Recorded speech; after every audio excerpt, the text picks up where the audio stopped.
система за пречистване на разтворена натриева основа.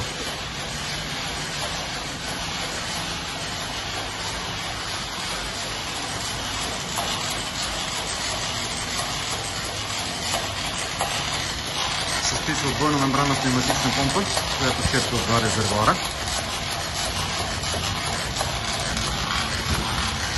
Филтърно тяло с филтърна турба, което пречиства разтвора на 100 микрона. Разпределителен колектор, за да връща в една от двете вани по желание. Цялата система бе проектирана, сглобена, доставена и монтирана от Хенлих с компоненти от портфолиото на фирмата.